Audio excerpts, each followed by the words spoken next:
Dear Mama's Diary, good morning po sa inyo. Just call me Anna from Mati City.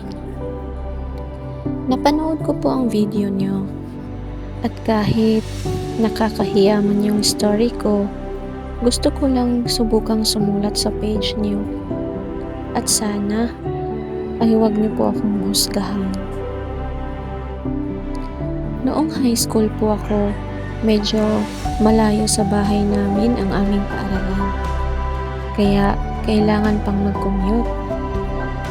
Since yung pinsan ko ay may motor naman at magkapit-bahay lang din kami, nakikisakay na ako sa kanya. Palagi kaming magkasabay sa school. Close po kaming magpinsan dahil magkasing edad lang kami. At gumagala din ako sa bahay nila kapag walang pasok. At ganun din siya sa amin. Magkaiba nga lang kami ng section sa school. Pero sumasabay siya palagi sa akin tuwing recess time at sa pananghalian. Hanggang sa may activity sa school namin at kailangan niyang lumahok dahil marunong din siya sa palarong basketball. Itago lang natin siya sa pangalang Ricky. Naging maugong ang kanyang pangalan simula nang maglaro siya. At dahil nakitaan siya ng galing, naging team captain si Ricky. Marami na siyang fans noon. At marami na rin mga babaeng estudyante na nagpapapansin sa kanya. Kahit bakla, nagpapansin na rin. Gwapo din naman kasi ang pinsan ko. Matangkad, matango sa ilong, at kahit medyo moreno ang balat niya, talagang may sex appeal siya.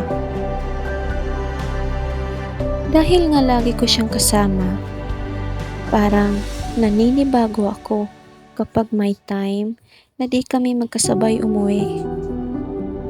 At talagang hinahanap ko pa siya sa gym at matyagang inaantay dahil sa nag-iinsayo pa sila. One time, tinanong ko siya kung masaya ba siya ngayon dahil para na siyang artista. Sumisikat na siya sa aming campus. Ngunit ginitian lang niya ako, sabay pisil sa aking ilong at tinanong pa ako kung naiinggit ba daw ako. At dagdag pa niya,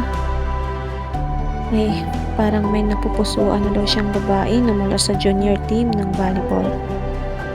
Para naman akong kinurot sa narinig ko. Bakit medyo masakit?